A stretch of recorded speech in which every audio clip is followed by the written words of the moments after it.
Hello student, we are started phenol. First video lecture में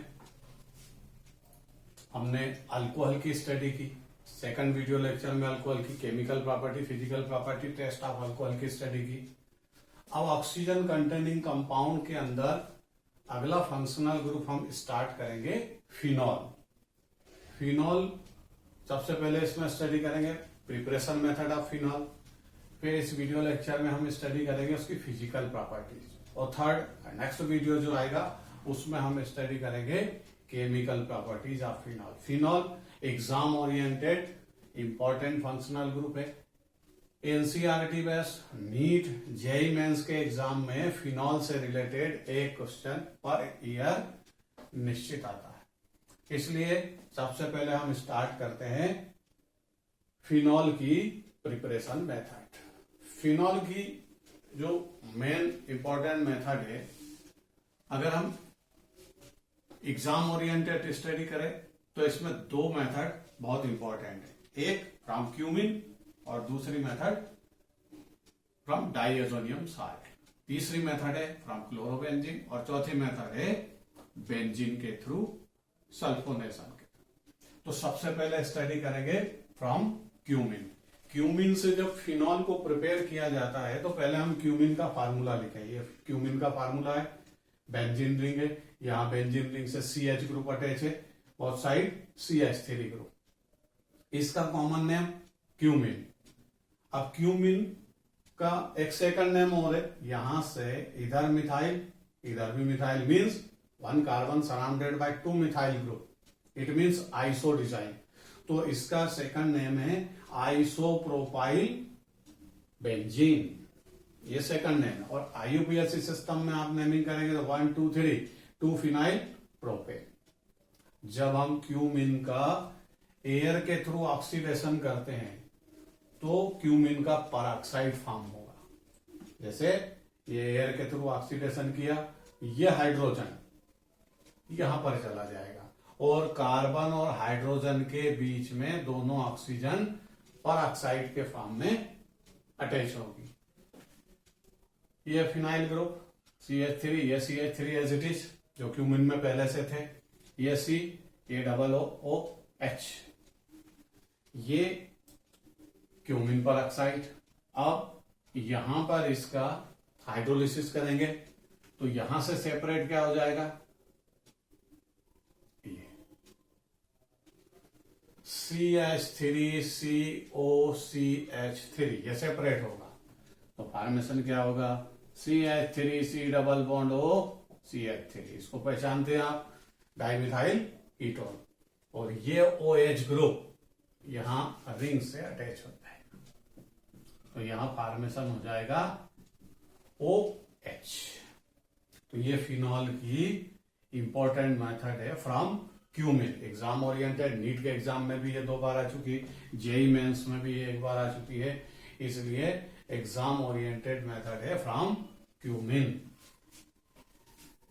phenol की second preparation method है from diazonium salt. जब हम diazonium salt से फिनॉल को प्रिपेयर करते हैं तो इसकी डायरेक्ट इनडायरेक्ट दोनों मेथड है।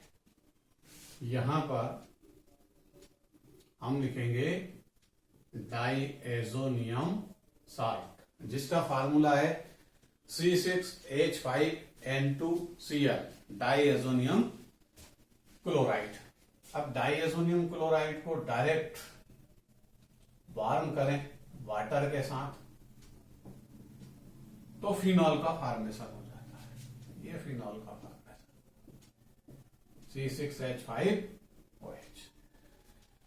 लेकिन यहां पर इंटरेस्टिंग रिएक्शन ये है कि हमने डाइएजोनियम क्लोराइड को प्रिपेयर कहां से किया, तो इसकी प्रिपरेशन मेथड आपको यहां से समझना होगा। C6H5NH2, इसको हम बोलते हैं एनिलीन। और एनिलीन को जब हम NaNO2 / HCl की प्रेजेंसी में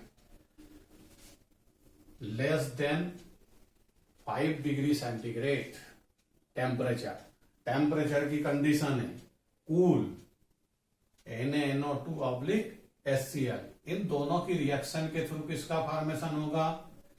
HNO2 मीन्स नाइट्रस एसिड। तो नाइट्रस एसिड जब एनिलीन से रिएक्ट होता है तो इसकी दो कंडीशन है। अगर कूल टेम्परेचर होगा means less than 5 degree centigrade तो डाइएजोनियम साल्ट का फॉर्मेशन होगा, और बाय मिस्टेक अगर टेम्परेचर इंक्रीज हुआ मोर देन 5 डिग्री सेंटीग्रेड तो फिर यहां डायरेक्ट फिनॉल का फॉर्मेशन होगा। तो यहां पर आपको यह ध्यान रखना है कि अगर डाइएजोनियम साल्ट को प्रिपेयर करना है फ्रॉम एनिलीन तो temperature less than 5 degree centigrade रखना पड़ेगा, और less than 5 degree temperature increase किया तो डायरेक्ट एनिलीन फिनॉल का फॉर्मेशन करेगा। ये फिनॉल की सेकंड मेथड। अब फिनॉल की थर्ड प्रिपरेशन मेथड है, यहां पर क्लोरोबेंजीन से इसको प्रिपेयर करते हैं। क्लोरोबेंजीन में C6H5Cl, लेकिन benzene ring due to resonating structure more stable than other compound. Benzene के जितने भी डेरिवेटिव्स है या बेंजीन, ये लीस्ट रिएक्टिव कंपाउंड है क्योंकि इनका खुद का अपना रेजोनेटिंग स्ट्रक्चर है। रेजोनेटिंग स्ट्रक्चर के कारण ये स्टेबिलिटी गेन करे या गेन किए, इसके कारण इनके कंपाउंड को डायरेक्ट चेंज करना डिफिकल्ट है। इसमें special case, special reaction, special condition में कंपाउंड को प्रिपेयर किया जाता है, जैसे क्लोरोबेंजीन। अब डायरेक्ट आप क्लोरोबेंजीन को हाइड्रोलिसिस करोगे और आप ऐसा समझोगे कि यहां से Cl चला जाए, OH लग जाए, फिनॉल का फॉर्मेशन हो जाए, नहीं। यहां पर आपको फर्स्ट स्टेप में क्लोरोबेंजीन को रिएक्ट करना होगा NaOH से। तो पहले सोडियम फिनॉक्साइड का फॉर्मेशन होगा इस तरह, C6H5ONa, इसका नेम है सोडियम फिनॉक्साइड, और यहां से सेपरेट क्या हुआ? -HCl। अब ये सोडियम फिनॉक्साइड को आप वाटर से रिएक्ट करेंगे, लेकिन टेम्परेचर स्पेशल कंडीशन होगी, टेम्परेचर हाई होगा, और हाई टेम्परेचर के कारण हाइड्रोलिसिस के थ्रू फिनॉल का फॉर्मेशन होगा।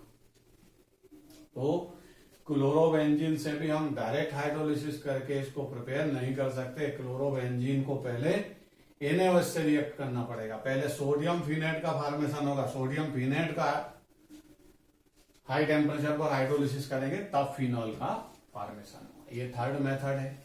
फोर्थ मेथड है, जब हम बेंजीन से फिनॉल को प्रिपेयर करते हैं तो यहां भी इनडायरेक्ट मेथड है। सबसे पहले आप बेंजीन को कंसंट्रेट H2SO4 से रिएक्ट करेंगे। जब बेंजीन को कंसंट्रेट H2SO4 से रिएक्ट करेंगे तो यहां बेंजीन सल्फोनिक एसिड का फॉर्मेशन होगा इस तरह,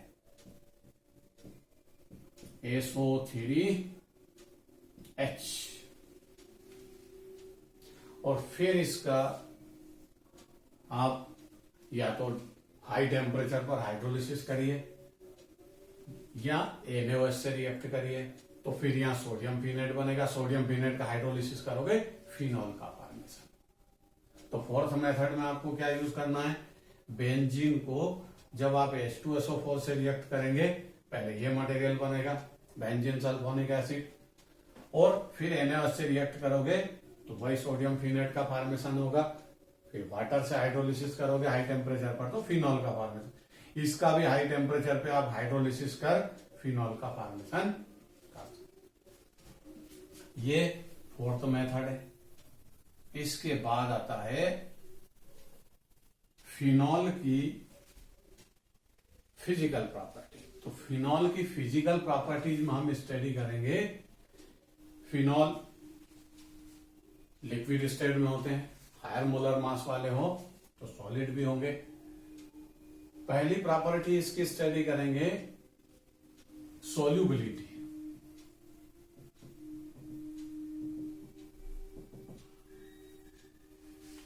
वाटर सोल्यूबिलिटी। आप पहले स्टडी कर चुके हैं कि डिफरेंट नेचर के कंपाउंड है और अगर उनमें हाइड्रोजन बॉन्ड फॉर्मेशन की टेंडेंसी है तो वे आपस में सोल्यूबल होंगे।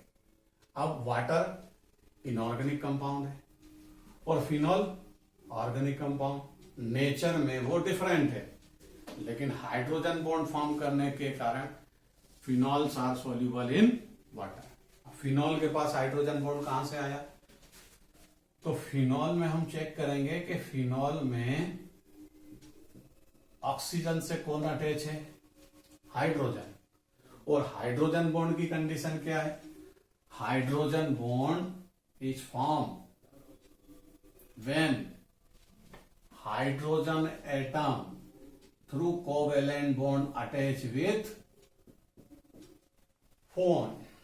जब हाइड्रोजन एटम किसी भी कंपाउंड के अंदर फ्लोरीन, ऑक्सीजन या नाइट्रोजन से कोवेलेंट बॉन्ड के थ्रू अटैच हो तो वहां पर कोवेलेंट बॉन्ड के इलेक्ट्रॉन हायर इलेक्ट्रोनेगेटिविटी एलिमेंट के साइड डिस्प्लेस होंगे। अब जैसे ही डिस्प्लेस होंगे तो ये मटेरियल इन तीनों में से कोई एक रहेगा, फ्लोरीन हो सकता, ऑक्सीजन हो सकता या नाइट्रोजन। तो ये पार्शियली क्या होंगे? नेगेटिव। और हाइड्रोजन कैसा होगा? Partially positive. इसकी स्टडी हम केमिकल बॉन्डिंग में सेपरेट स्टडी कर चुके हैं। हाइड्रोजन बॉन्ड क्या होता है, हाइड्रोजन बॉन्ड के टाइप कितने होते हैं और हाइड्रोजन बॉन्ड का फॉर्मेशन कब होता है। तो यहां एक रिवीजन के तौर पर समझिए, when hydrogen attach through covalent bond with FON, fluorine, oxygen and nitrogen, then electron of covalent bond displaced towards elements of higher electronegativity elements, then element become slightly negative, hydrogen become slightly positive. Positive hydrogen phenol में भी होगा क्योंकि phenol में benzene ring से oxygen attach है। अब oxygen का जो अटैचमेंट फिनॉल से है तो बेंजीन रिंग ऑक्सीजन के साइड इलेक्ट्रॉन को डिस्प्लेस करेगी, ये बॉन्ड। तो ऑक्सीजन अपने इलेक्ट्रॉन डेंसिटी को किसको डाइवर्ट करेगी? बेंजीन रिंग को। क्यों किया? क्योंकि बेंजीन का स्ट्रक्चर रेजोनेटिव स्ट्रक्चर है और ये OH ग्रुप जब अटैच होगा बेंजीन रिंग से तो ऑक्सीजन अपनी इलेक्ट्रॉन डेंसिटी रिंग को डाइवर्ट करेगी और हाइड्रोजन से इलेक्ट्रॉन को अपने साइड शिफ्ट करेगी। तो यहां पर ये क्या होगा? Partially positive. दूसरा रीजन ये है कि यहां हाइड्रोजन डायरेक्ट ऑक्सीजन से अटैच है, हमको फिनाइल ग्रुप से कोई लेना देना नहीं, बेंजीन रिंग से कोई लेना देना नहीं। यहां हाइड्रोजन किससे अटैच है? ऑक्सीजन से। इसकी पोलैरिटी कैरेक्टर हायर है। पोलैरिटी कैरेक्टर हायर का मतलब मैक्सिमम बॉन्ड पेयर के इलेक्ट्रॉन ऑक्सीजन के साइड डिस्प्लेस है। तो ये क्या हुआ? पार्शियली पॉजिटिव, ये पार्शियली नेगेटिव। अब ये बात की स्टोरी है कि इसके इलेक्ट्रॉन डेंसिटी को बेंजीन ने अपनी साइड अट्रैक्ट किया। अगर ये बेंजीन से अटैच ना भी होता तो भी ऑक्सीजन हाइड्रोजन से इलेक्ट्रॉन अपने साइड अट्रैक्ट करती है क्योंकि ऑक्सीजन की इलेक्ट्रोनेगेटिविटी हायर है एज कंपेयर टू हाइड्रोजन। तो यहां हाइड्रोजन बॉन्ड का कंसेप्ट समझिए। हाइड्रोजन बॉन्ड का फॉर्मेशन कब होगा? जब हाइड्रोजन एटम फ्लोरीन, ऑक्सीजन या नाइट्रोजन से थ्रू कोवेलेंट बॉन्ड अटैच हो तो कोवेलेंट बॉन्ड के इलेक्ट्रॉन हायर इलेक्ट्रोनेगेटिविटी एलिमेंट के साइड डिस्प्लेस होते हैं। ऐसे में हाइड्रोजन स्लाइटली पॉजिटिव होता है और एबल होता है कि वो किसी दूसरे एटम से जो मोर नेगेटिव है हाइड्रोजन बॉन्ड का फॉर्मेशन कर सकता है। अब ये फिनॉल है, हम सोल्यूबिलिटी की स्टडी कर रहे हैं तो फिनॉल के अंदर हाइड्रोजन बॉन्ड प्रेजेंट है तो वाटर के अंदर भी है। ये वाटर मॉलिक्यूल, इसमें ये पॉजिटिव हाइड्रोजन, ये भी पॉजिटिव। ऑक्सीजन क्या है? Partially negative. Hydrogen bond water में भी प्रेजेंट है। और ऐसे कंपाउंड जो नेचर में डिफरेंट हैं लेकिन दोनों के पास हाइड्रोजन बॉन्ड प्रेजेंट है, they are soluble to each other. ये पॉजिटिव हाइड्रोजन,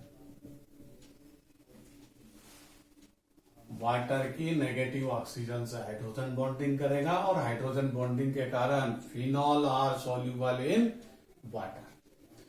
तो यहां पर फिनॉल्स की सॉल्युबिलिटी की हमने स्टडी की, तो phenols are soluble in water due to formation of hydrogen bond. और हमने यहां हाइड्रोजन बॉन्ड की रिविजनरी स्टडी भी की कि हाइड्रोजन बॉन्ड क्या होता है। तो हाइड्रोजन बॉन्ड के कारण फिनॉल्स वाटर में सॉल्युबल है। ये इसकी एक प्रॉपर्टी हुई। दूसरी हम बॉइलिंग पॉइंट की बात करेंगे। बॉइलिंग पॉइंट से रिलेटेड एक क्वेश्चन एनसीईआरटी बेस्ड नीट और जेईई मेंस के एग्जाम में कई बार आ चुका है। तो सेकंड हेडिंग क्या है हमारा? Boiling points. तो बॉइलिंग पॉइंट फिनॉल से क्या होंगे? हायर, क्योंकि अभी आपने स्टडी की जिसमें हाइड्रोजन बॉन्ड होता है कंपेरेटिवली बॉइलिंग पॉइंट हायर होते हैं। तो फिनॉल्स के भी बॉइलिंग पॉइंट हायर है। अब मान लो यहां कंपैरिजन करना है कि फिनॉल में बॉइलिंग पॉइंट हायर है, तो क्वेश्चन इसका आता बॉइलिंग पॉइंट के बेस पर। फिनॉल में नाइट्रो कंपाउंड होते हैं, दोनों के डायग्राम बना के मैं समझाता आपको। एक कंपाउंड क्या है, ये यहां पर लगा है OH, और आर्थो पोजीशन पर क्या लगा हो? नाइट्रो ग्रुप या ऑक्सीजन। अब आप इसको, ये NO2 ग्रुप, हम बॉइलिंग पॉइंट की बात कर रहे हैं, लेकिन बॉइलिंग पॉइंट से फिनॉल में रिलेटेड एग्जाम ओरिएंटेड क्वेश्चन क्या है उसकी डिस्कस कर रहे हैं। फिनॉल के बॉइलिंग पॉइंट हायर होते हैं, बट कंपेरेटिवली अगर नाइट्रो कंपाउंड है तो क्या होगा? ये आर्थो पोजीशन, ये मेटा पोजीशन, ये पैरा पोजीशन। फिनॉल की 3 पोजीशन होगी। अब इंजीनियरिंग में 3 पोजीशन और थी, ortho, Meta, para. Ortho position पर नाइट्रो ग्रुप लगा है, तो इसका नेम क्या होगा? आर्थो नाइट्रो फिनॉल, इसका नेम। अब यहां आर्थो पोजीशन से पैरा पोजीशन पर इसको चेंज करेंगे। ये फिनॉल है, OH ग्रुप, लेकिन नाइट्रो ग्रुप कहां अटैच है? पैरा पोजीशन पर। तो इसका नेम क्या होगा? पैरा नाइट्रो फिनॉल, ये इसका नेम है। एग्जाम में जब आपको लिखेंगे तो हो सकता है वो बदल के लिखे, तो वो कैसे लिखेगा? PNO2 C6H4OH, ऐसे लिख देगा। P का मीनिंग पैरा पोजीशन, कहां है nitro group? Para position. C6H4OH, इसको कैसे लिखेगा? यहां O लगा देगा, O नाइट्रो C6H4OH। तो ये इनका डिटेल डायग्राम। अब केमिकल बॉन्डिंग में आप स्टडी कर चुके हैं, हाइड्रोजन बॉन्ड के 2 टाइप थे। एक टाइप का बॉन्ड होता है इंट्रामॉलिक्यूलर हाइड्रोजन बॉन्ड, और दूसरे टाइप का होता है intermolecular hydrogen bond.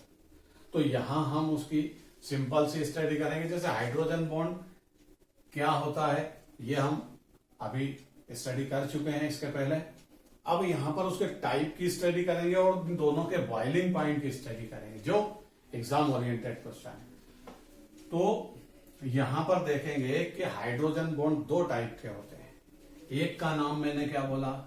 Inter molecular hydrogen bond, दूसरा इंट्रा मॉलिक्यूलर हाइड्रोजन बॉन्ड। पहला, अगर हम इसकी बात करें इंट्रा मॉलिक्यूलर हाइड्रोजन बॉन्ड, तो इंट्रा मॉलिक्यूलर हाइड्रोजन बॉन्ड का मीनिंग है कि ये ऑक्सीजन से अटैच है हाइड्रोजन, ऑक्सीजन होगी पार्शियली नेगेटिव, तो ये पार्शियली क्या होगा? पॉजिटिव। ये ऐसा होता है हाइड्रोजन बॉन्ड के टाइम। अब नाइट्रो ग्रुप कहां लगा है?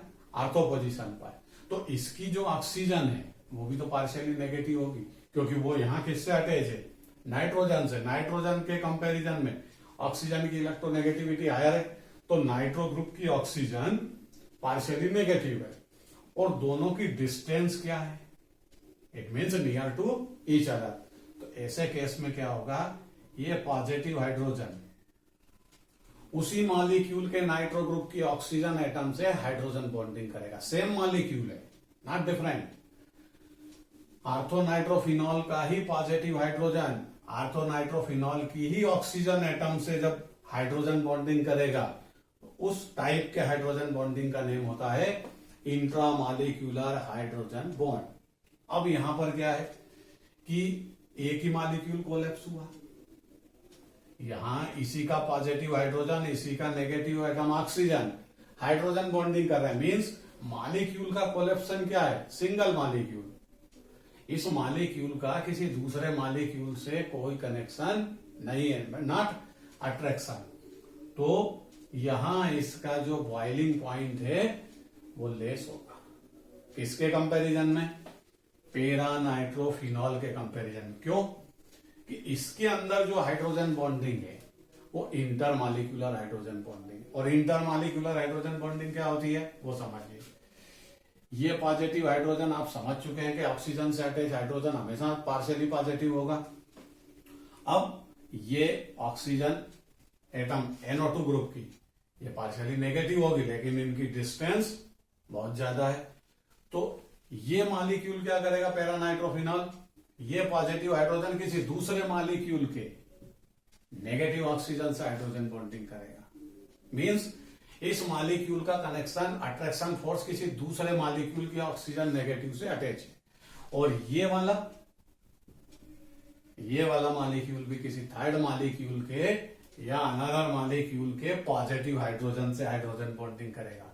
It means intermolecular hydrogen bond का मीनिंग क्या है?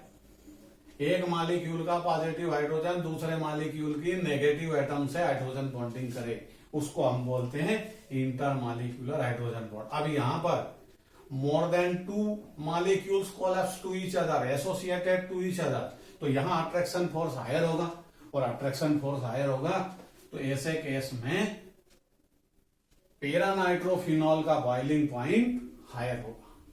किसके कंपैरिजन में? आर्थोनाइट्रोफिनॉल। क्योंकि यहां इंट्रामॉलिक्यूलर हाइड्रोजन बॉन्ड के कारण एक ही मॉलिक्यूल का कोलैप्सन है, ये अनदर मॉलिक्यूल से इसका अट्रैक्शन फोर्स नहीं है।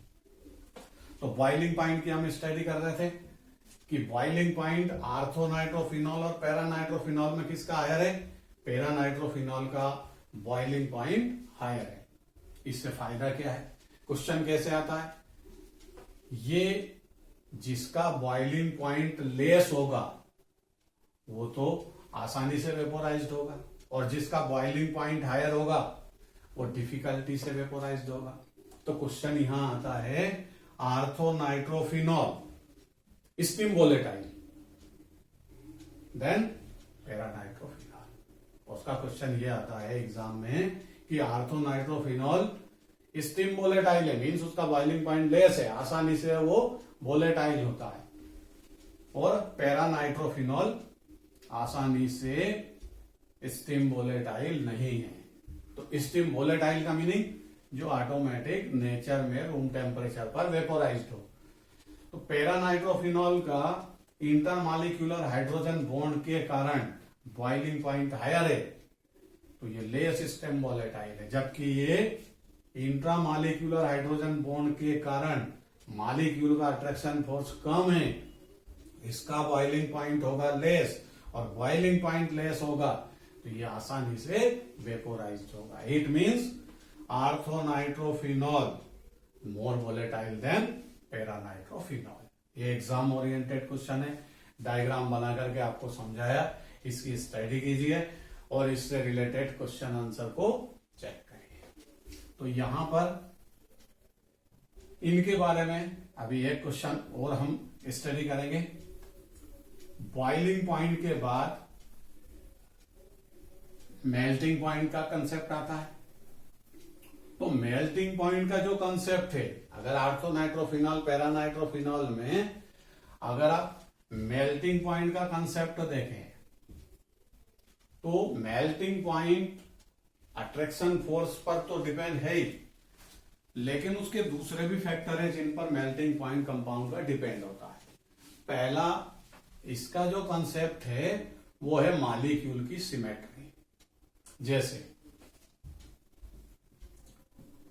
ये OH और NO2 यहां है, OH NO2, इसको नाम आप जान गए आर्थोनाइट्रोफिनॉल, और दूसरा कंपाउंड किसकी स्टडी कर रहे हैं हम, OH NO2। इसको भी आप पहचान गए, अभी डायग्राम बने हुए थे डिटेल। ये पैरानाइट्रोफिनॉल और ये ऑर्थोनाइट्रोफिनॉल। इसमें सिमेट्रिक मॉलिक्यूल कौन सा है, तो आप आंसर देंगे सिमेट्रिक मॉलिक्यूल ये है। ये परफेक्ट सिमेट्रिक है, ये मॉलिक्यूल एसिमेट्रिक है। तो यहां पर मेल्टिंग पॉइंट क्रिस्टल ज्योमेट्री पर डिपेंड है। जिसकी क्रिस्टल ज्योमेट्री परफेक्ट फिट होगी तो उसके मॉलिक्यूल का अट्रैक्शन फोर्स हायर होगा, और जिसकी क्रिस्टल ज्योमेट्री परफेक्ट फिट होगी, मॉलिक्यूल का अट्रैक्शन फोर्स हायर होगा, तो उसका मेल्टिंग पॉइंट हायर होगा, क्योंकि मेल्टिंग पॉइंट क्रिस्टल ज्योमेट्री पर भी डिपेंड है। तो यहां पर ये मॉलिक्यूल सिमेट्रिक है। और जैसे मान लीजिए पर्टिकुलर एरिया, तो आप अगर इसको समझेंगे, जैसे ये बेंजीन रिंग, सपोज यहां फिनॉल ग्रुप है ये, और यहां पर क्या है, NO2 ग्रुप, तो ये प्रॉपरली सिमेट्रिक है। और जब क्रिस्टल ज्योमेट्री का फॉर्मेशन होगा तो इसके मॉलिक्यूल इस तरह अरेंज होंगे। मींस पर्टिकुलर वॉल्यूम में बहुत सारे मॉलिक्यूल अरेंज है, और साथ में फिर इनका हाइड्रोजन बॉन्ड काम करेगा। तो जिस मॉलिक्यूल की ज्योमेट्री परफेक्ट फिट होगी वो प्रॉपर मैनर में अरेंज होगा, और वहां फिर उसका मेल्टिंग पॉइंट हायर होगा। तो पैरानाइट्रोफिनॉल का मेल्टिंग पॉइंट भी क्रिस्टल ज्योमेट्री परफेक्ट फिट होने के कारण, या उसका अरेंजमेंट पर्टिकुलर वॉल्यूम में फिट होने के कारण इसका मेल्टिंग पॉइंट हायर होगा। इसका मेल्टिंग पॉइंट लोअर होगा, क्यों, इसकी ज्योमेट्री एसिमेट्रिक है। जब आप पर्टिकुलर वॉल्यूम में इसको अरेंज करेंगे तो इसके मॉलिक्यूल पर्टिकुलर वॉल्यूम में लेस नंबर में अरेंज होंगे, और लेस नंबर में अरेंज होंगे तो मेल्टिंग पॉइंट डिक्रीज होगा। तो यहां पर दोनों का हमने कंपैरिजन किया। ये फिनॉल से रिलेटेड कंपाउंड है जो एग्जाम ओरिएंटेड आपको आते हैं, इसलिए हम यहां पर बॉइलिंग पॉइंट और मेल्टिंग पॉइंट की स्टडी की, सोल्यूबिलिटी की स्टडी की। अगला पॉइंट आता है एसिडिक नेचर। ये इंपॉर्टेंट प्रॉपर्टी है। जब फिनॉल के एसिडिक नेचर की बात करते हैं तो फिनॉल एसिडिक क्यों है, पहले ये समझे। दूसरी चीज ये समझे कि एसिडिक नेचर होता क्या है। तो एसिडिक नेचर का मतलब होता है जिसमें कोई मटेरियल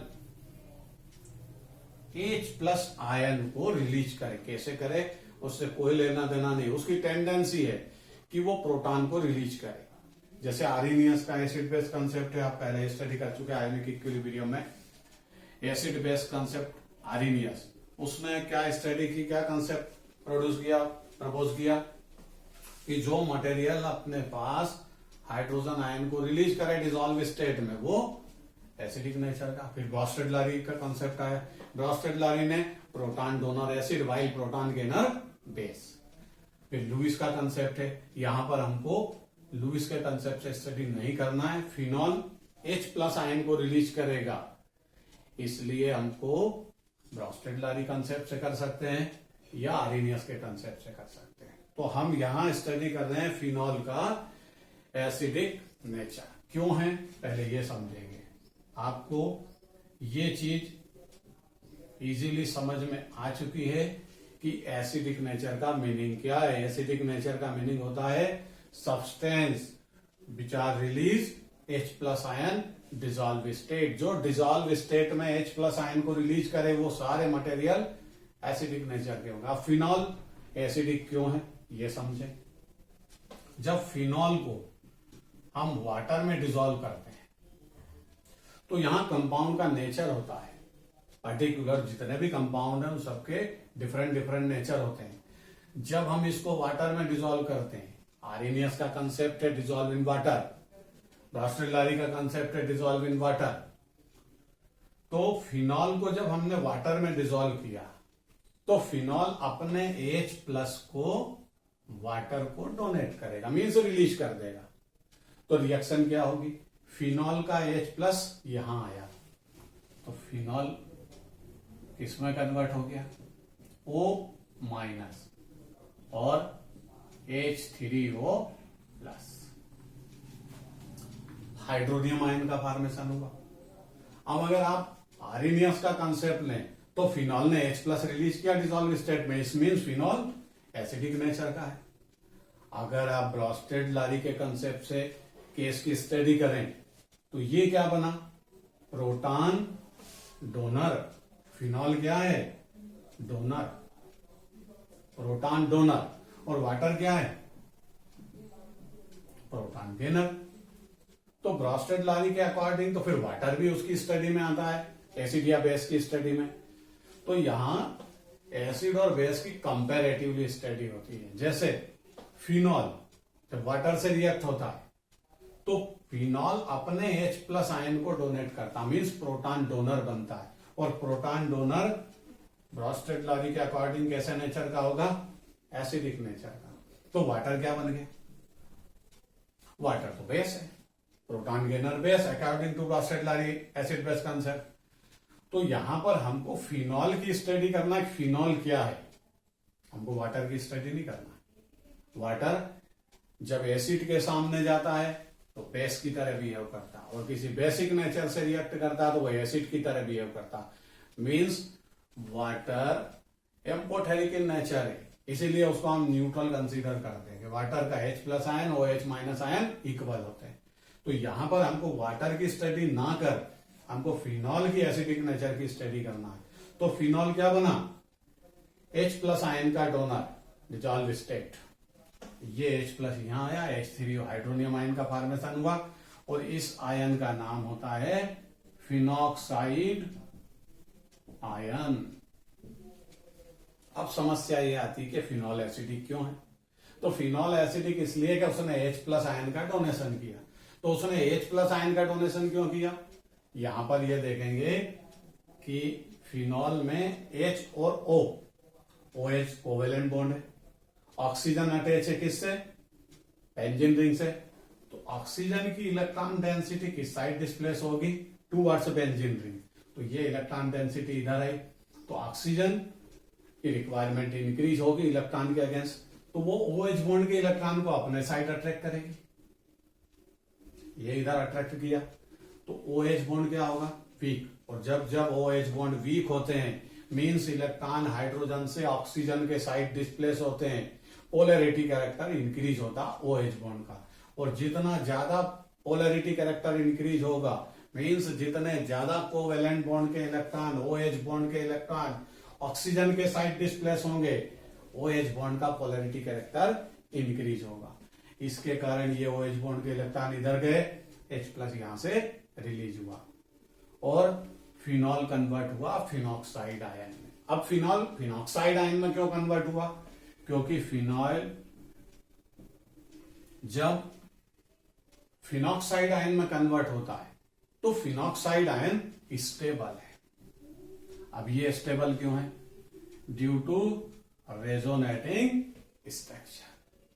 अब यहां आप देखेंगे तो ये इलेक्ट्रॉन इधर आए तो ये नेगेटिव होगा समटाइम, कभी ये नेगेटिव होगा, कभी ये नेगेटिव, कभी ये नेगेटिव, कभी नेगेटिव। मींस फिनॉल के अंदर क्या होगा, पाई बॉन्ड का सर्कुलेशन रिंग के अंदर, जिसको आप क्या बोलते हो, delocalisation electron of pi bondage, उसी को हम रेजोनेटिंग स्ट्रक्चर के नाम से जानते हैं, रेजोनेंस फिनोमिना के नाम से जानते हैं। तो ये जो फिनॉक्साइड आयन है ये स्टेबल है। और क्यों स्टेबल है, ड्यू टू रेजोनेटिंग स्ट्रक्चर। और ये भी कंसेप्ट फेमस है कि number of resonating structure is directly proportional to the stability. It means जितने ज्यादा रेजोनेटिंग स्ट्रक्चर होंगे उतना ज्यादा वो मॉलिक्यूल स्टेबल होगा। तो हम स्टडी कर रहे हैं फिनॉल के एसिडिक नेचर की। फिनॉल एसिडिक नेचर का क्यों है, क्योंकि वो वाटर से रिएक्ट कर या वाटर में डिसॉल्व करने के बाद अपने प्रोटॉन को वाटर को रिलीज करता है। ब्रॉस्टेड-लारी के according proton donor called acid, यहां फिनॉल ने प्रोटॉन डोनेट किया इसलिए एसिडिक नेचर का है। वाटर ने प्रोटॉन को गेन किया ब्रॉस्टेड-लारी के अकॉर्डिंग ये बेसिक नेचर का है। मीन्स कंपेरेटिवली स्ट्रॉन्ग एसिड कौन है, फिनॉल, क्योंकि ये डोनर बना। हाँ, अगर ये वाटर प्रोटॉन को इसको डोनेट करता तो फिर कंपेरेटिवली फिनॉल वीक एसिड होता देन वाटर। लेकिन अभी ऐसा नहीं है। अभी क्या है, फिनॉल ने अपने H+ आयन को किसको डोनेट किया, वाटर को, और वाटर किस में कन्वर्ट हुआ, हाइड्रोनियम आयन। और फिनॉल किस में कन्वर्ट हुआ, फिनॉक्साइड आयन। अब फिनॉक्साइड आयन स्टेबल है किसके कारण, ड्यू टू रेजोनेटिंग स्ट्रक्चर। इसका मतलब फिनॉल में जो OH ग्रुप है उसकी पोलैरिटी कैरेक्टर हायर है। सारे इलेक्ट्रॉन किधर जा चुके हैं, ऑक्सीजन के साइड। क्यों गए, क्योंकि एक तो ऑक्सीजन की इलेक्ट्रोनेगेटिविटी हायर है, एक दूसरा ऑक्सीजन खुद बेंजीन रिंग से अटैच है, तो बेंजीन का भी रेजोनेटिंग स्ट्रक्चर है। बेंजीन ऑक्सीजन से अटैच होकर बेंजीन अपने साइड इलेक्ट्रॉन लेती है। इसके कारण OH बॉन्ड के electron totally maximum partially oxygen के साइड डिस्प्लेस हो जाते हैं, तो हाइड्रोजन को यहां से जाना पड़ता है। अब दूसरी चीज, फिनॉल स्टेबल नहीं है। कौन स्टेबल है, फिनॉक्साइड आयन। हर कंपाउंड क्या चाहता है, अपनी स्टेबिलिटी। और अपनी स्टेबिलिटी के लिए वो क्या कर सकता है, अपनी स्टेबिलिटी के लिए वो प्रोटॉन को रिलीज कर सकता है, प्रोटॉन को गेन कर सकता है, वक्त आने पर किसी का मर्डर भी कर सकता है। तो यहां समस्या क्या है कि फिनॉल ने H+ आयन को डोनेट किया। क्यों किया, क्योंकि वो स्टेबिलिटी चाहता है। फिनॉक्साइड आयन फिनॉल के कंपैरिजन में ज्यादा स्टेबल है ड्यू टू रेजोनेटिंग स्ट्रक्चर। तो ये फिनॉल का एसिडिक नेचर है, it means phenol acidic nature. अब यहां हम कुछ कंपाउंड की कंपैरिजन करेंगे। क्वेश्चन एग्जाम में जो आता है, फिनॉल अकेले के एसिडिक नेचर का नहीं आता, इसके साथ 2-3 कंपाउंड और रहते हैं, कंपैरेटिवली आपसे क्वेश्चन पूछा जाता है इंक्रीजिंग और डिक्रीजिंग ऑर्डर। तो यहां पर जब कोई एसिड जो एसिड नेचर का प्रोटॉन रिलीज करेगा डिसाइड हो चुका है, फिनॉल ने H+ आयन को रिलीज किया, फिनॉक्साइड आयन में कन्वर्ट हुआ। कोई मटेरियल जब अपने पास H+ आयन को रिलीज करता है तो नेगेटिव स्पीशीज में कन्वर्ट होगा। उस नेगेटिव स्पीशीज को आप क्या बोलते हो, कॉन्जुगेट बेस। फिर से समझिए, कोई भी मटेरियल जब अपने H+ को रिलीज करता है तो उसका remaining product negative atom, negative species होगी, नेगेटिव आयन होगा, और वही नेगेटिव स्पीशीज कॉन्जुगेट बेस के नेम से फेमस होगी। कॉन्जुगेट बेस की डेफिनेशन समझ में आई, जब कोई एसिड H+ को डोनेट करेगा तो remaining negative atom part species conjugate base के नेम से फेमस होगा। जैसे फिनॉल ने H+ रिलीज किया, फिनॉक्साइड आयन, तो फिनॉक्साइड आयन क्या है, phenoxide ion is conjugate base of phenol, phenol का ये कॉन्जुगेट बेस। दूसरी चीज, कोई एसिड वीक है तो उसका कॉन्जुगेट बेस स्ट्रॉन्गर होगा। ये भी रूल है, ये भी कंसेप्ट है। वीक एसिड का कॉन्जुगेट बेस स्ट्रॉन्गर होता है और स्ट्रॉन्गर एसिड का कॉन्जुगेट बेस वीक होगा। तो यहां पर अब हम कुछ फिनॉल से रिलेटेड कुछ कंपाउंड की जिनमें एसिडिक नेचर की स्टडी करें कंपैरेटिवली। जैसे मान लीजिए आपको एग्जाम में क्वेश्चन दिया, फिनॉल, ये फिनॉल, दूसरा बना दिया उसने वाटर, तीसरा बना दिया उसने C2H5OH अल्कोहल, फिर C2H2, और 5वें नंबर पर है अमोनिया। तो इसमें 2 टाइप के क्वेश्चन आते हैं, या तो वो इनकी एसिडिक स्ट्रेंथ का डिक्रीजिंग ऑर्डर पूछेगा, तो एसिडिक स्ट्रेंथ का डिक्रीजिंग ऑर्डर जो मैंने लिखा वही है। अब इसमें जब आप ये स्टडी करेंगे कि किस तरह हम एसिडिक नेचर को पता करें, कौन स्ट्रांग है कौन वीक एसिड है, तो अभी आपने फिनॉल की रिएक्शन लिखी, जैसे रिएक्शन लिख करके मैं समझाता, OH प्लस H2O, फिनॉल अपने H+ को रिलीज करेगा और फिनॉक्साइड आयन में कन्वर्ट होगा, क्योंकि ये रेजोनेटिंग स्ट्रक्चर के कारण स्टेबल है। H3O प्लस हाइड्रोनियम आयन का फॉर्मेशन होगा। ये रिएक्शन फेमस है, आपको याद रखना पड़ेगी अगर इस क्वेश्चन का आंसर ढूंढना है तो यहां क्या डिसाइड हुआ, phenol is more acidic then water, मतलब फिनॉल स्ट्रॉन्गर एसिड है वाटर के कंपेरिजन। अब ये देखें कि वाटर और अल्कोहल के कंपैरिजन में कौन स्ट्रॉन्गर है, तो यहां रिएक्शन लिखें C2H5OH प्लस H2O। तो यहां रिएक्शन कुछ अपोजिट होगी। वाटर का H प्लस इधर आएगा, मतलब अल्कोहल प्रोटॉन को गेन करेगा। तो यहां क्या फॉर्मेशन होगा, C2H5OH2। इसको हम बोलते हैं प्रोटोनेटेड अल्कोहल, क्योंकि अल्कोहल ने इधर से वाटर के प्रोटॉन को गेन किया और वाटर किस में कन्वर्ट हो गया, OH माइनस। पहली रिएक्शन में आपने देखा फिनॉल प्रोटॉन डोनर है as compare to water, means phenol stronger acid than water. तो ये साइन बनेगा, हम डिक्रीजिंग ऑर्डर ले रहे हैं एसिडिक स्ट्रेंथ का, तो फिनॉल स्ट्रॉन्गर एसिड है, तय हुआ।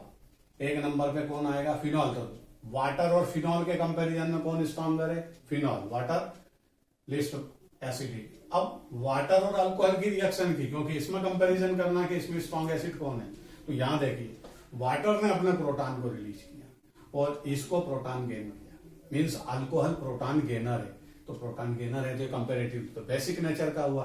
तो यहां स्ट्रॉन्ग एसिड कौन है, वाटर।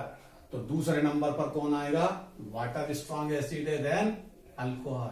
अल्कोहल तीसरे नंबर पे आएगा। एसिडिलीन, एसिडिलीन में OH ग्रुप नहीं है, लेकिन ये अल्काइन है और आप स्टडी कर चुके हैं अल्काइन एसिडिक इन नेचर।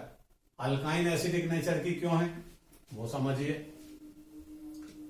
ये इस तरह ये एसिटिलीन का फार्मूला है। अब ये अल्काइन हम स्टडी कर चुके हैं हाइड्रोकार्बन में कि अल्काइन एसिडिक नेचर की होगी या होती है। क्यों होती है उसका कारण समझिए। ये कार्बन का हाइब्रिडाइजेशन क्या है, sp, और asp, sp2, sp3, तीन टाइप के हाइब्रिडाइजेशन होंगे कार्बन के, sp3, sp2 एंड sp। अब कार्बन की इलेक्ट्रोनेगेटिविटी पर डिपेंड है कि ये कितने OH बॉन्ड को अपने साइड अट्रैक्ट करेगा, मीन्स इस CH बॉन्ड के इलेक्ट्रॉन को अपने साइड अट्रैक्ट करेगा। ये इस कार्बन की इलेक्ट्रोनेगेटिविटी पर डिपेंड है, और कार्बन की इलेक्ट्रोनेगेटिविटी उसके हाइब्रिडाइजेशन पर डिपेंड है। और हाइब्रिडाइजेशन में भी S character, percentage of s character पर डिपेंड है। जैसे यहां एस कैरेक्टर कितना है, sp हाइब्रिडाइजेशन में एस का कैरेक्टर 50%, तो यहां कितना परसेंट है 33%, यहां कितना परसेंट है 25। तो यहां percentage of s character increase with increase electronegativity of carbon atom, और जितनी ज्यादा इलेक्ट्रोनेगेटिविटी होगी कार्बन की उतने ये CH बॉन्ड को कार्बन अपने साइड अट्रैक्ट करेगा। तो ये इलेक्ट्रॉन इधर गए तो हाइड्रोजन यहां से आसानी से रिलीज होगा। मींस अल्काइन भी एसिडिक नेचर की होती है। किसके कारण हुई अल्काइन एसिडिक नेचर की, हाइब्रिडाइजेशन के कारण। यहां कार्बन का हाइब्रिडाइजेशन देखेंगे, हाइड्रोकार्बन अल्काइन में sp हाइब्रिडाइजेशन होता है क्योंकि यहां ट्रिपल बॉन्ड है, ट्रिपल बॉन्डेड कार्बन का हाइब्रिडाइजेशन sp, और इसमें s का कैरेक्टर क्या है 50%। तो electronegativity of carbon atom directly proportional to percentage of s character.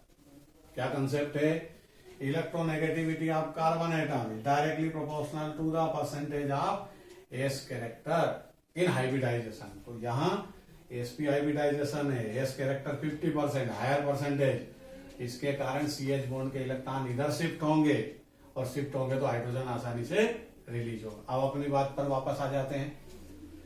इस रिएक्शन के थ्रू हमने क्या डिसाइड किया कि phenol stronger acid than water. इस रिएक्शन के थ्रू हमने क्या स्टडी की, प्रोटॉन इधर गए, it means water proton donor बना, प्रोटॉन डोनर बना, तो stronger acid than alcohol. Alcohol weak acid है देन वाटर, ये साइन बना। अल्कोहल से वीक कौन है, एसिटिलीन, एसिटिलीन से कौन है, अमोनिया। ये एसिडिक नेचर का डिक्रीजिंग ऑर्डर है। अब कभी कभी इसमें दूसरा क्वेश्चन पूछते हैं, क्योंकि आपको एसिडिक नेचर के बारे में तो पता है, हमने यहाँ रिएक्शन लिख करके या रिएक्शन को एक्सप्लेन कर स्टडी की कि इसमें कौन स्ट्रॉन्गर एसिड है। फिनॉल वाटर को H+ रिलीज करता है, इसलिए फिनॉल स्ट्रॉन्गर। वाटर अल्कोहल को प्रोटॉन डोनेट करता है, it means water stronger acid than alcohol, alcohol से लेस एसिडिक, एसिटिलीन अल्काइन, और सबसे वीक एसिड है इसमें अमोनिया। अब सेकंड क्वेश्चन इसमें आता है कि इनके कॉन्जुगेट बेस की इंक्रीजिंग डिक्रीजिंग ऑर्डर का क्वेश्चन आपसे पूछा जाता है। तो कॉन्जुगेट बेस बना है,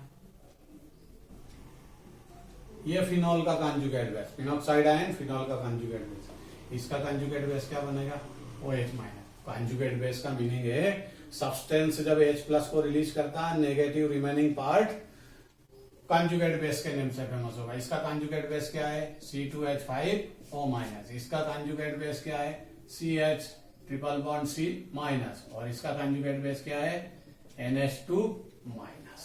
ये पांचों के कॉन्जुगेट बेस। अब कंसेप्ट लगाइए पहला वाला, जो एसिड स्ट्रॉन्गर होता है उसका कॉन्जुगेट बेस वीक होता है। फिनॉल स्ट्रॉन्गर एसिड है तो उसका कॉन्जुगेट बेस क्या होगा, वीक। जो स्ट्रॉन्गर एसिड होता है उसका कॉन्जुगेट बेस वीक होता है। अगर आपसे कॉन्जुगेट बेस का स्ट्रॉन्गर या इंक्रीजिंग ऑर्डर पूछा के कॉन्जुगेट बेस का इंक्रीजिंग ऑर्डर अरेंज करिए, तो आपको इसका अपोजिट ऑर्डर अरेंज करना है। ये वीक एसिड, सबसे वीक एसिड था इनअल्फाइन, तो इसका कॉन्जुगेट बेस क्या होगा, स्ट्रॉन्गर। सबसे वीक कॉन्जुगेट बेस किसका होगा, फिनॉल का, क्योंकि फिनॉल इनमें स्ट्रॉन्गर एसिड है। इस तरह कॉन्जुगेट बेस और आप एसिडिक स्ट्रेंथ की स्टडी कर सकते हैं।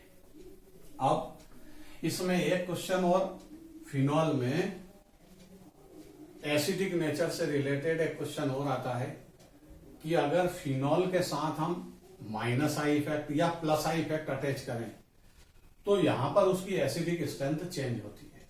उसको एग्जांपल के साथ लेते हैं। ये OH और पोजीशन कहां है, अब नाम समझ गए होंगे, इसका नाम है पैरा नाइट्रोफिनॉल, क्योंकि नाइट्रो ग्रुप पैरा पोजीशन पर है। अब इसकी एसिडिक स्ट्रेंथ की स्टडी करें तो ये और ये मैक्सिमम डिस्टेंस पर है, ये पॉजिटिव हाइड्रोजन, ये रिलीज होगा और आसानी से रिलीज होगा, means para nitrophenol stronger acid. हम कहां कंपैरिजन कर रहे हैं, किससे कंपैरिजन कर रहे हैं, इसी के दूसरे आइसोमर्स से, जिसका नाम क्या है, ये इसका नाम है आर्थोनाइट्रोफिनॉल।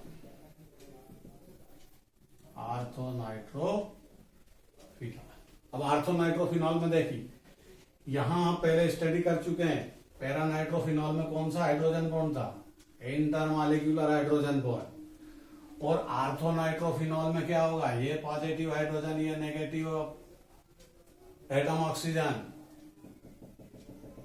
ये इंट्रामॉलिक्यूलर हाइड्रोजन बॉन्डिंग हुई। अब सोचिए, इंट्रामॉलिक्यूलर हाइड्रोजन बॉन्ड फॉर्मेशन के कारण आर्थोनाइट्रोफिनॉल में ये H+ आसानी से रिलीज नहीं होगा, डिफिकल्टी से रिलीज होगा। इट मींस पैरानाइट्रोफिनॉल के कंपैरिजन में आर्थोनाइट्रोफिनॉल वीक एसिड होता है, जबकि NO2 ग्रुप कौन सा इफेक्ट रखता है, minus I effect, electron withdrawing effect, means जिस कार्बन से ये अटैच होता है इलेक्ट्रॉन को अपने साइड विड्रा करता है, और आर्थो पोजीशन पर इसको स्ट्रांग इफेक्ट शो करना था, ये करता भी है कि यहां पर जब लगेगा तो अपना इफेक्ट स्ट्रांग शो करेगा। तो इस एसिड के H+ को आसानी से रिलीज होना था, लेकिन नहीं, क्यों कि आर्थोनाइट्रोफिनॉल में ये पॉजिटिव हाइड्रोजन इस ऑक्सीजन के नजदीक होने के कारण, near to each other, ortho position पे नेगेटिव ऑक्सीजन इस हाइड्रोजन के नजदीक है, इसके कारण इसमें कौन सा हाइड्रोजन बॉन्ड फॉर्म हो जाता है, इंट्रामॉलिक्यूलर, इसके कारण ये H+ आसानी से रिलीज नहीं होगा। तो आर्थोनाइट्रोफिनॉल स्लाइटली लेस एसिडिक होता है, किसके कंपैरिजन में, पैरानाइट्रोफिनॉल, क्योंकि इसमें इंट्रामॉलिक्यूलर हाइड्रोजन बॉन्ड प्रेजेंट नहीं है, इसमें इंटरमॉलिक्यूलर हाइड्रोजन है, इसलिए हाइड्रोजन इसमें आसानी से रिलीज हो सकता है। तो इन दोनों का जब आप कंपैरिजन करोगे तो पैरा नाइट्रोफिनॉल मोर एसिडिक होगा देन आर्थो नाइट्रोफिनॉल। तीसरे नंबर पे कौन आएगा? Meta nitrophenol. और चौथे नंबर पर आएगा खुद फिनॉल। ये सबसे वीक एसिड है। इसका मतलब माइनस आई इफेक्ट जब हम लगाते हैं फिनॉल के अंदर NO2 ग्रुप, तो यहां पर फिनॉल की एसिडिक स्ट्रेंथ को वो इंक्रीज करता है। अब माइनस आई इफेक्ट में भी बहुत सारी चीजें, अभी इन चार का ऑर्डर याद करेंगे हम। पैरा नाइट्रोफिनॉल 1 नंबर पे आएगा, आर्थो नाइट्रोफिनॉल 2 नंबर पे, क्योंकि इसमें इंट्रामॉलिक्यूलर हाइड्रोजन बॉन्ड फॉर्मेशन के कारण ये H+ आसानी से रिलीज नहीं होता। तीसरे नंबर पे कौन आएगा? Meta nitrophenol. चौथे नंबर पे कौन आएगा? फिनॉल। ये इनकी एसिडिक स्ट्रेंथ का डिक्रीजिंग ऑर्डर है। तो कंसेप्ट क्या हुआ?